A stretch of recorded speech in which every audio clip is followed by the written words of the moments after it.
Depois principiava a me parecer ininteligível, como, após a metempsicose, as ideias de uma existência anterior. O assunto do livro se desligava de mim e eu ficava livre para me adaptar ou não a ele. Logo, recobrava a vista e me surpreendia bastante por estar rodeado de uma obscuridade suave e repousante para os olhos. Porém, ainda mais, talvez, para o espírito, ao qual surgia como uma coisa sem causa, incompreensível, como algo verdadeiramente obscuro. Muito cuidado nessa hora, né? Depois principiava a me parecer ininteligível. A ideia do sonho me parecia ininteligível. Como após a metempsicose, a reencarnação. Então, tem aquela história, né? De acordo com algumas explicações para os espíritas, e outras religiões que acreditam na reencarnação, quando você nasce é uma experiência tão traumática que você vai deixando a vida anterior para trás, né? Isso que acontece quando a pessoa acorda, de acordo com o narrador, né? As ideias de uma existência anterior, então ele vai deixando. O assunto do livro se desligava de mim e eu ficava livre para me adaptar ou não a ele. Olha que interessante, né? Eu era o próprio livro, né? No meu devaneio de meia vigília, eu era o próprio livro. Agora, nós temos, conforme nós estamos acordados, né, conforme nós vamos tendo mais posse das nossas capacidades intelectuais, nós temos essa opção de me adaptar ao livro ou não. É claro que tem o delírio que ele estava tendo, ele sendo o livro, mas perceba, quando eu dou toda a minha atenção ao livro, eu simplesmente deixo de existir. Ou melhor ainda, eu fico como se fosse um pano de fundo, assim, né? Quando você está assistindo um filme, por exemplo, não precisa nem ser um filme, este vídeo aqui, você não fica todo o tempo pensando, eu estou assistindo um filme, eu tenho pernas, eu tenho braços, eu tenho mão, eu estou assistindo um filme, eu estou processando esse filme, esse vídeo, né? Não, você deixa de ser você mesmo e se entrega àquilo ali. Mas a qualquer momento você está livre para se adaptar àquilo, ou seja, dirigir a sua atenção àquilo e se deixar de pano de fundo, né? Ou simplesmente sair, né? Então você não se adapta àquilo e deixa o filme ali, deixa o livro aqui e volta a ser você mesmo, né? Logo recobrava a vista e me surpreendia bastante por estar rodeado de uma obscuridade. Essa obscuridade era suave e repousante para os olhos, porém ainda mais talvez para o espírito. Aqui nós temos que recorrer à nossa experiência novamente, lembre-se, tente fazer essa experiência, né? Não acordar com o despertador e acender a luz ou já sair, vai tentando colocar água para esquentar, escovar os dentes, né? Tente acordar meia hora antes do previsto ou do necessário e fica naquele quarto em meia luz, né? A sensação de paz que aquilo te dá. Claro, se você não for uma pessoa que tá com coisa dentro de você, como Machado de Assis mostraria, né? Se tá com coisa dentro de você que não dá para fazer silêncio, não. Se você tiver coisa escondida de você mesmo, dentro de você, esse exercício não vai funcionar, né? Não estou dizendo que eu não tenho coisas escondidas dentro de mim, mas é justamente neste momento, nessa obscuridade, né?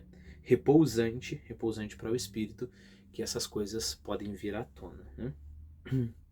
Ao qual surgia, ou seja, essa obscuridade surgia como uma coisa sem causa, incompreensível, como algo verdadeiramente obscuro. Ou seja, essa obscuridade do quarto não é uma mera falta de luz. Não é o quarto que eu conheço, só que sem luz. Isso seria algo que não é verdadeiramente obscuro. Não, a obscuridade ela contém em si mistério ali, né? Algo verdadeiramente obscuro.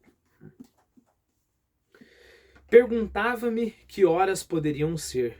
Ouvia o silvo dos trens que mais ou menos afastados, como um canto de pássaros na floresta, assinalando... desculpe, deixa eu voltar, a entonação não tá legal. Perguntava-me que horas poderiam ser. Ouvia o silvo dos trens que, mais ou menos afastado, como um canto de pássaro na floresta, assinalando as distâncias, me informava sobre a extensão da campina deserta onde o viajante se apressa em direção à próxima parada.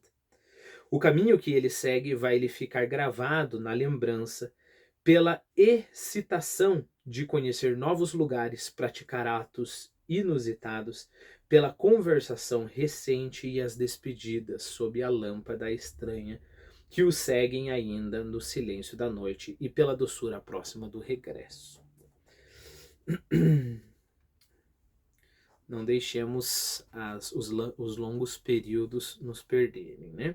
Então, mais uma vez, estou naquela obscuridade verdadeiramente obscura. Me surpreendo por estar rodeado daquilo ali. E começo a me perguntar que horas poderiam ser.